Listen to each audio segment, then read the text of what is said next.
तो साथियों, कैसे हैं आप लोग। आशा करता हूं आप लोग अच्छे होंगे।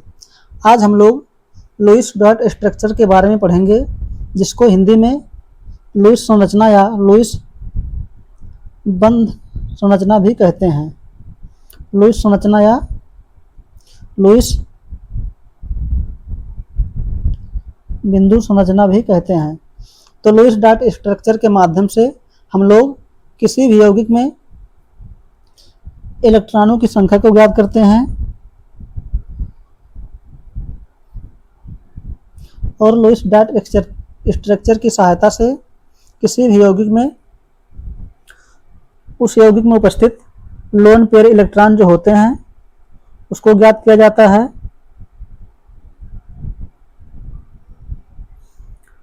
और लुईस डॉट स्ट्रक्चर के माध्यम से ही किसी यौगिक में उपस्थित बॉन्ड पेयर इलेक्ट्रॉन, जिसको आबंध युग्म इलेक्ट्रॉन कहते हैं, उसे भी ज्ञात किया जाता है। तो हम लोग सबसे पहले लुईस डॉट स्ट्रक्चर के बारे में पढ़ेंगे। तो इसके लिए हमें क्या करना होता है, सबसे पहले केंद्रीय परमाणु चुनने के नियम को हम लोग देखेंगे। केंद्रीय परमाणु चुनने का नियम,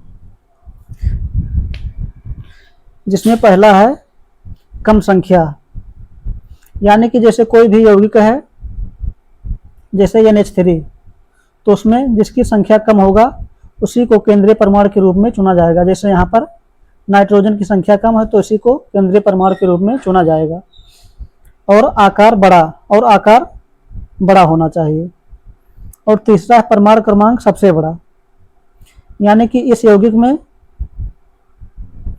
जो नाइट्रोजन का परमाणु क्रमांक होता है 7 होता है और हाइड्रोजन का 1, तो परमाणु क्रमांक भी नाइट्रोजन का बड़ा है, इसलिए यह केंद्रीय परमाणु माना जाएगा।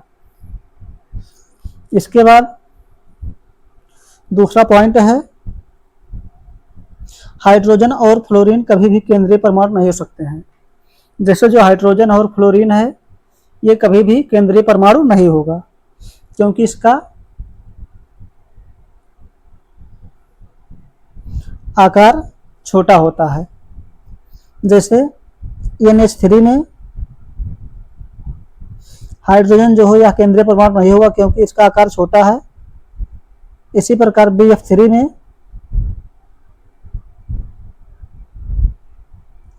फ्लोरीन जो होता है इसका आकार छोटा होता है, इसलिए केंद्रीय परमाणु वही होगा जिसका आकार बड़ा होगा। अगला है संयोजकता। तीसरा पॉइंट है संयोजकता। तो ऑक्सीजन जो होता है इसकी संयोजकता 2 होता है और कभी कभी 1 भी होता है। और सल्फर जो है इसकी संयोजकता 2 भी होता है, 4 भी और 6 भी। इस प्रकार नाइट्रोजन की संयोजकता जो है यहाँ पर 2,5 होता है। और कार्बन की संयोजकता 4 होती है। सिलिकॉन का भी 4 होता है और क्लोरीन का 1 भी हो सकता है, 3 भी, 5 भी और 7 भी। इसके बाद चौथा पॉइंट है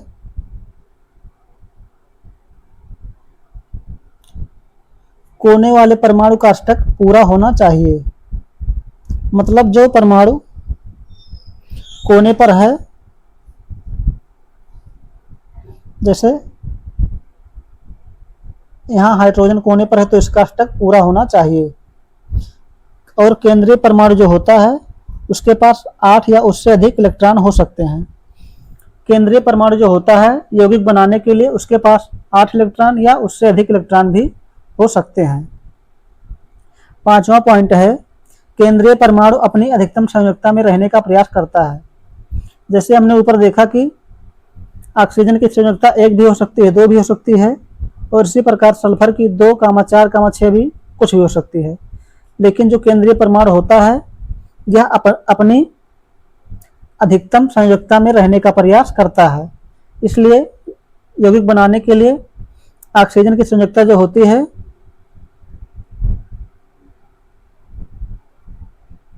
2, 6, यहाँ पर 6 होगी। इसी प्रकार सल्फर की संयोजकता भी 6 होगी और नाइट्रोजन की संयोजकता 2, 5 होता है, तो यहाँ अधिकतम में 5 होगा। इसी प्रकार फास्फोरस की संयोजकता भी 5 होगी और कार्बन की भी 5 होगी। इसके बाद हम लोग अगला पॉइंट पढ़ेंगे आवेश के बारे में। तो यदि धनात्मक आवेश जो प्लस चार्ज होता है किसी परमाणु पर, जैसे NH4 प्लस और H3O प्लस, तो वह केंद्रीय परमाणु पर ही होगा।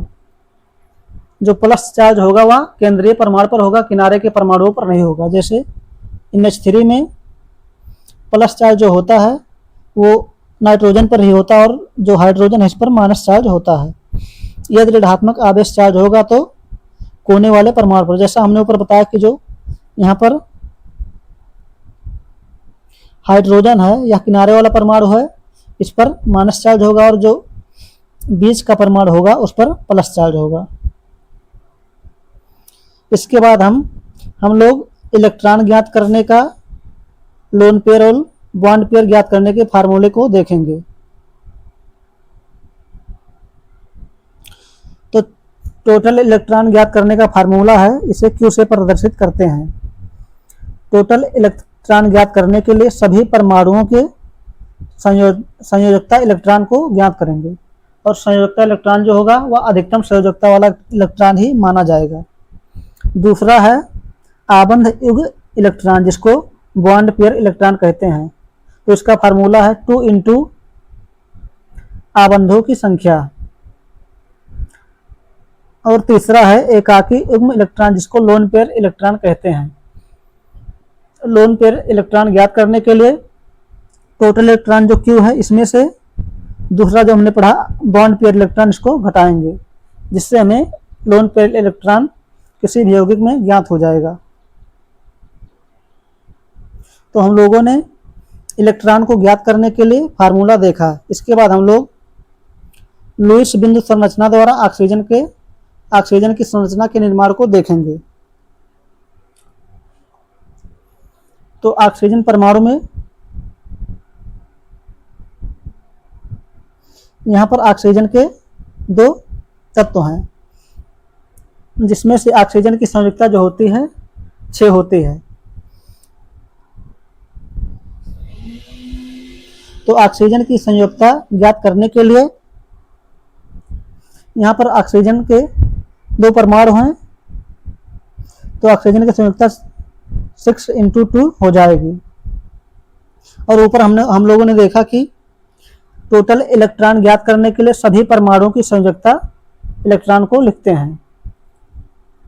तो यहाँ पर ऑक्सीजन अणु में 2 ही परमाणु हैं, तो और इसकी संयोजकता 6 होती है, तो 6 गुणे 2 12, यही इसका टोटल इलेक्ट्रॉन हो जाएगा जो यहाँ पर लिखा हुआ है।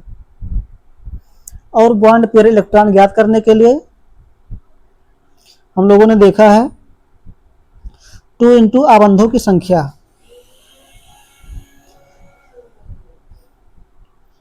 2 इंटू आबंधों की संख्या। आबंधों की संख्या यहाँ पर कितना है? 1 है। 2 परमाणु हैं तो 2 परमाणुओं के बीच में एक ही आबंध बन सकता है, मतलब चाहे वो एकल बंध हो, चाहे द्विग बंध हो, चाहे त्रिग बंध हो, वह एक ही आबंध माना जाएगा, क्योंकि यहाँ 2 परमाणु हैं, 2 परमाणु एक ही आबंध के द्वारा जुड़ सकता है, चाहे वह एकल बंध हो, चाहे द्विग बंध हो, चाहे त्रिग बंध हो। इसके बाद तीसरा है लोन पेयर इलेक्ट्रॉन। तो लोन पेयर इलेक्ट्रॉन ज्ञात करने का फार्मूला है टोटल इलेक्ट्रॉन जो हमने निकाला 12, इसमें से आबंध युग्म इलेक्ट्रॉन मतलब बॉन्ड पेयर इलेक्ट्रॉन को हटाना है। टोटल इलेक्ट्रॉन मतलब लोन पेयर इलेक्ट्रॉन ज्ञात करने के लिए टोटल इलेक्ट्रॉन में से बॉन्ड पेयर इलेक्ट्रॉन को घटा दिया जाता है। तो टोटल इलेक्ट्रॉन हम लोगों ने 12 निकाला था, उसमें से बॉन्ड पेयर इलेक्ट्रॉन को घटाएंगे, जिससे हमको लोन पेयर इलेक्ट्रॉन 10 प्राप्त हो जाएगा। तो हम लोगों ने सबसे पहले लुईस बिंदु संरचना के माध्यम से या लुईस डॉट स्ट्रक्चर के माध्यम से ऑक्सीजन में टोटल इलेक्ट्रॉन,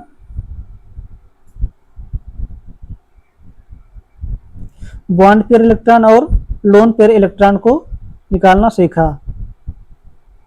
इसके बाद हम लोग H2O की संरचना के बारे में पढ़ेंगे।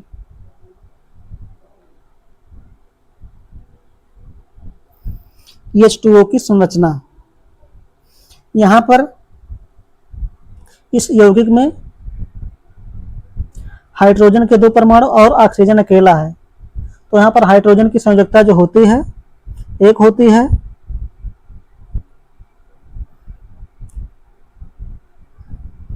और ऑक्सीजन की संयोजकता 6 है। और हाइड्रोजन के 2 परमाणु तो 2 से गुणा होगा और ऑक्सीजन का 1 परमाणु तो 1 से गुणा होगा। इस प्रकार 1 में 2 से गुणा होगा 2 होगा और 6 में 1 से गुणा होगा 6 होगा। इस प्रकार जो टोटल इलेक्ट्रॉन क्यू है वह 6 + 2 8 हो जाएगा। इसके बाद बॉन्ड पेयर इलेक्ट्रॉन ज्ञात करने के लिए फार्मूले से 2 गुणे आबंधों की संख्या। तो यहाँ पर जो आबंध बन रहा है वह दो आबंध बन रहा है, इसलिए आबंधों की संख्या भी 2 है, इसलिए 2 × 2 4 हो जाएगा। बॉन्ड पेयर इलेक्ट्रॉन 4 हो जाएगा। और लोन पेयर इलेक्ट्रॉन ज्ञात करने के लिए बॉन्ड पेयर इलेक्ट्रॉन मतलब टोटल इलेक्ट्रॉन में से बॉन्ड पेयर इलेक्ट्रॉन को घटाएंगे तो हमको लोन पेयर इलेक्ट्रॉन ज्ञात हो जाएगा। यहाँ पर टोटल इलेक्ट्रॉन में से बॉन्ड पेयर इलेक्ट्रॉन को घटाएंगे जिससे लोन पेयर इलेक्ट्रॉन हमको प्राप्त हो जाएगा। इसके बाद हम लोग अगले कंपाउंड में H2 की संरचना को पढ़ेंगे। हाइड्रोजन परमाणु की संरचना। यहाँ पर हाइड्रोजन के 2 परमाणु हैं और हाइड्रोजन की संयोजकता जो है 1 होती है। हाइड्रोजन की संयोजकता 1 है और हाइड्रोजन के 2 परमाणु हैं, तो 1 × 2 = 2। यहाँ पर टोटल इलेक्ट्रॉन 2 हो जाएगा, जिसमें से बॉन्ड पेयर इलेक्ट्रॉन जो होता है 2 × आबंधों की संख्या। यहाँ पर एक ही आबंध है हाइड्रोजन के बीच, एक ही आबंध बन रहा है, इसलिए 2 × आबंध जो होता है आबंधों की संख्या 1 है। 2 में 1 से गुणा होगा तो बॉन्ड पेयर इलेक्ट्रॉन 2 हो जाएगा। यहाँ पर हमने देखा कि टोटल इलेक्ट्रॉन 2 है और बॉन्ड पेयर इलेक्ट्रॉन भी 2 है, इसलिए यहाँ पर लोन पेयर इलेक्ट्रॉन कुछ नहीं बचेगा। तो यहाँ पर लोन पेयर इलेक्ट्रॉन जो होता है टोटल इलेक्ट्रॉन में से बॉन्ड पेयर इलेक्ट्रॉन को हटाएंगे 0 आएगा, क्योंकि पहले ही बॉन्ड पेयर इलेक्ट्रॉन पूरे इलेक्ट्रॉन के बराबर हो गया है। इसके बाद अगला कंपाउंड है N2 परमाणु की संरचना। तो N2 में नाइट्रोजन के 2 परमाणु हैं। नाइट्रोजन की संयोजकता जो होती है 3 होती है, 3, 5 मतलब 2, 5 होती है। तो यहाँ पर जो अधिकतम संयोजकता होती है उसी को लिया जाता है। तो यहाँ पर नाइट्रोजन के 2 परमाणु हैं, 2 लिखेंगे और इसकी संयोजकता 5 होती है। इस प्रकार नाइट्रोजन की संरचना में या नाइट्रोजन अणु में टोटल इलेक्ट्रॉन क्यू जो होता है इसको टोटल इलेक्ट्रॉन कहते हैं। नाइट्रोजन की संरचना में टोटल इलेक्ट्रॉन 10 हो जाएगा। और इसमें बॉन्ड पेयर इलेक्ट्रॉन ज्ञात करने के लिए 2 × आबंधों की संख्या लिखते हैं। तो हम लोग नाइट्रोजन की संरचना को पढ़ रहे थे।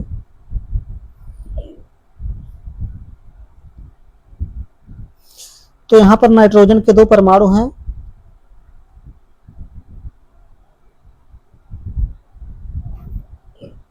और नाइट्रोजन की संयोजकता 5 होती है। तो टोटल इलेक्ट्रॉन ज्ञात करने के लिए यहाँ पर नाइट्रोजन के 2 परमाणु और इसकी संयोजकता 5 होती है, इसलिए 2 × 5 = 10। यहाँ पर टोटल इलेक्ट्रॉन 10 हो जाएगा।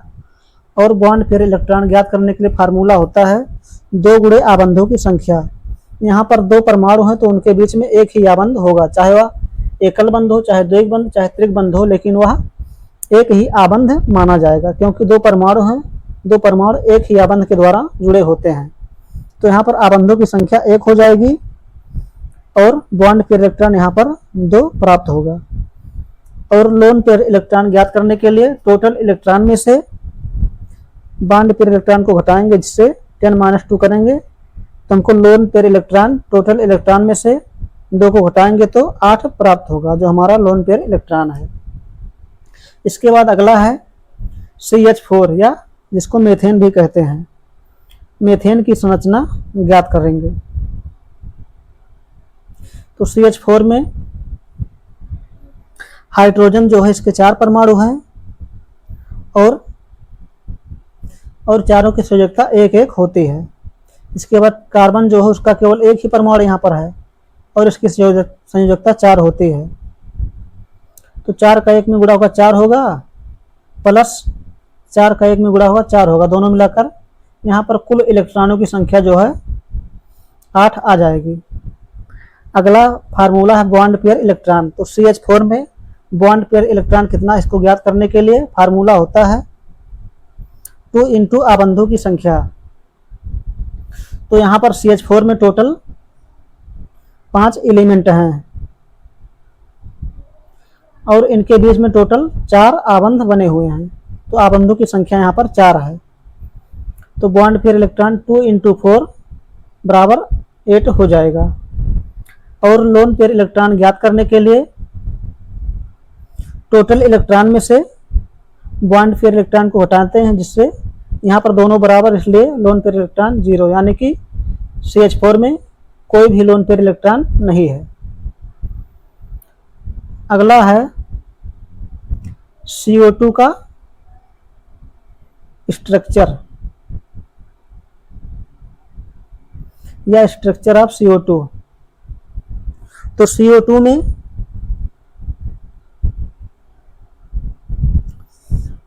कार्बन का 1 परमाणु है और ऑक्सीजन के 2 अणु हैं, 2 परमाणु हैं। तो जो कार्बन, इसकी संयोजकता कितनी होती है, 4 होती है।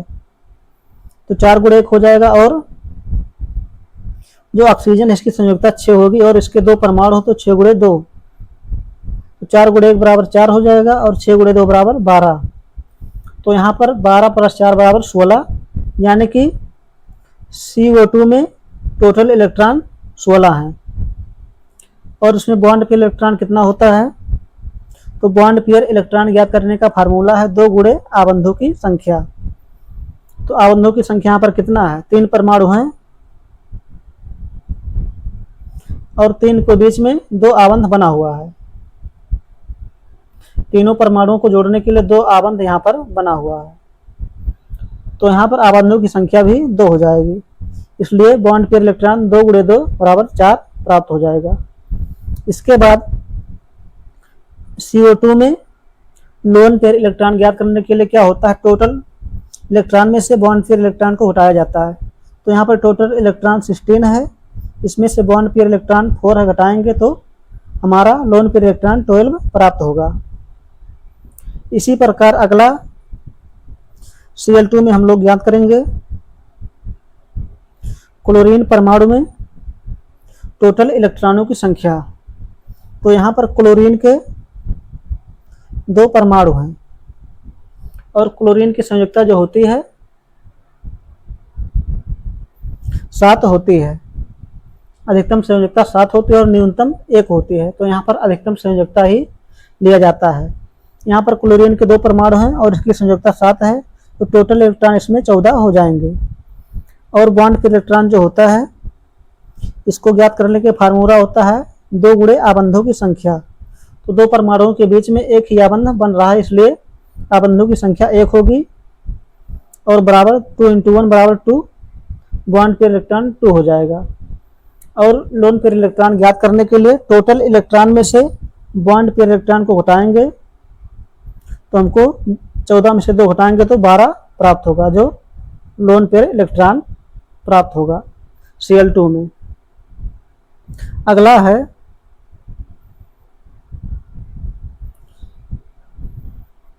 Structure of HNO3। तो यहाँ पर केंद्रीय परमाणु जो है N होगा, क्योंकि इसका आकार भी बड़ा है और इसका परमाणु क्रमांक भी अधिक होता है।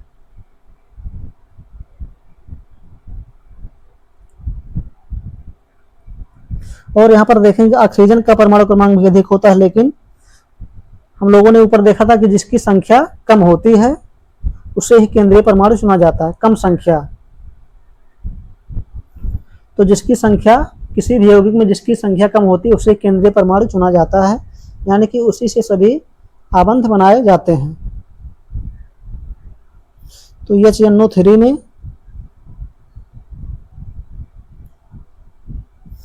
ऑक्सीजन के 3 परमाणु है और नाइट्रोजन के 1 परमाणु है, तो जो केंद्रीय परमाणु होगा नाइट्रोजन ही होगा। तो यहाँ पर हाइड्रोजन का 1 परमाणु है और इसकी संयोजकता 1 होती है, तो 1 गुणे 1 1 होगा इसी प्रकार नाइट्रोजन का एक परमाणु है और इसकी संयोजकता 5 होती है, तो 5 गुणे 1 5 इलेक्ट्रॉन होगा। और यहाँ पर ऑक्सीजन के 3 परमाणु हैं तो और इसकी संयोजकता 6 होती है, तो 6 गुणे 3 यानी कि यहाँ पर 18 होगा। तो 18 5 23 1 24। तो HNO3 में टोटल इलेक्ट्रॉन कितना है? 24 हैं। और उसमें बॉन्ड पे इलेक्ट्रॉन जो होता है इसका फार्मूला था 2 गुणे आबंधों की संख्या। तो यहाँ पर 5 तत्व हैं, तो इनके बीच में 4 आबंध बन रहा है, तो यहाँ आबंधों की संख्या 4 हो जाएगा। इस प्रकार बॉन्ड पे इलेक्ट्रॉन 2 गुणे 4 बराबर 8 प्राप्त होगा। और लोन पे इलेक्ट्रॉन ज्ञात करने के लिए टोटल इलेक्ट्रॉन में से बॉन्ड पे इलेक्ट्रॉन को घटाएंगे, जिससे लोन पे इलेक्ट्रॉन प्राप्त हो जाएगा 18। इसके बाद अगला है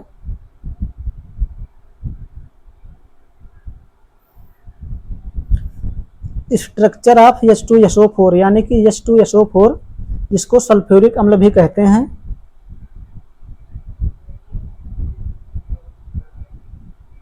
सल्फ्यूरिक अम्ल, सल्फ्यूरिक अम्ल की संरचना को देखेंगे और इसमें टोटल कितने इलेक्ट्रॉन होते हैं, बॉन्ड पेयर और लोन पेयर इलेक्ट्रॉन को भी ज्ञात करेंगे।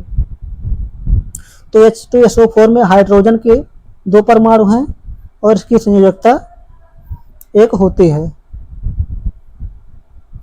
तो 1 गुणे 2 बराबर यहाँ पर 2 इलेक्ट्रॉन हो जाएंगे। इसी प्रकार सल्फर जो होता है इसकी संयोजकता 6 होती है और यहाँ पर सल्फर का केवल 1 ही परमाणु है, तो 6 गुणे 1 यानी कि यहाँ पर 6 हो जाएगा। और ऑक्सीजन के 4 परमाणु हैं, तो ऑक्सीजन जो होगा इसकी संयोजकता 6 होती है, तो यहाँ पर टोटल इलेक्ट्रॉन 6 गुणे 4 बराबर 24 हो जाएगा। तो इस पूरे यौगिक में कुल इलेक्ट्रॉनों की संख्या 2 + 6 8 और 24 8 32 प्राप्त हो जाएगा। तो टोटल इलेक्ट्रॉन हमको यहाँ पर 32 मिल गया है, जिसमें से बॉन्ड पेयर और लोन पेयर इलेक्ट्रॉन को हम लोग ज्ञात करेंगे। तो यहाँ पर बॉन्ड पेयर इलेक्ट्रॉन ज्ञात करने के लिए 2 गुणे आबंधों की संख्या होता है। तो यहाँ पर टोटल कितने तत्व हैं? 1 2 3 4 5 6। तो यहाँ पर 6 तत्व के बीच में 5 आबंध बने हुए हैं, 1 2 3 4 5 और 1 6। यहाँ पर टोटल 7 तत्व हैं।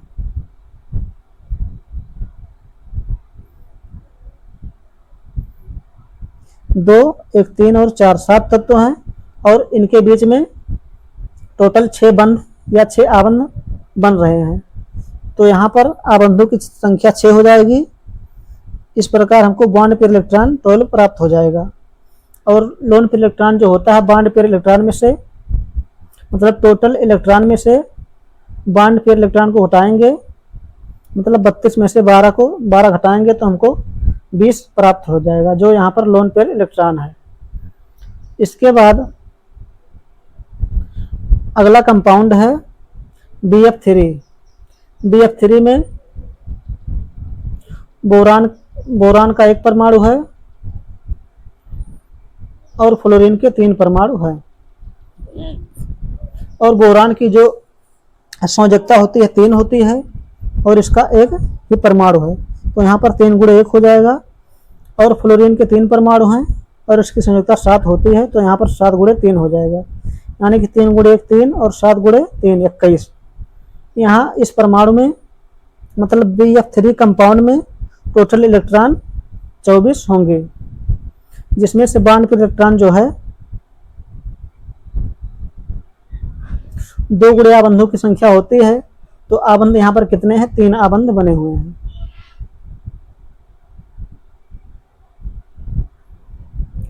इसलिए हमको बॉन्ड पेयर इलेक्ट्रॉन 2 गुणे 3 6 प्राप्त होगा। और टोटल इलेक्ट्रॉन में से बॉन्ड पेयर इलेक्ट्रॉन को हटाएंगे तो लोन पेयर इलेक्ट्रॉन 18 प्राप्त होगा। तो आज हम लोगों ने लुईस डॉट स्ट्रक्चर के माध्यम से यौगिकों की संरचना और उसमें कितना इलेक्ट्रॉन बॉन्ड पेयर और लोन पेयर इलेक्ट्रॉन होता है उसको ज्ञात करना सीखा। तो लुईस डॉट स्ट्रक्चर में हम लोगों ने यौगिकों की संरचना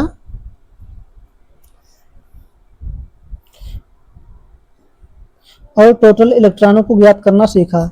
इस तो आज के लिए इतना, इसके आगे हम लोग अगले वीडियो में कल से पढ़ेंगे।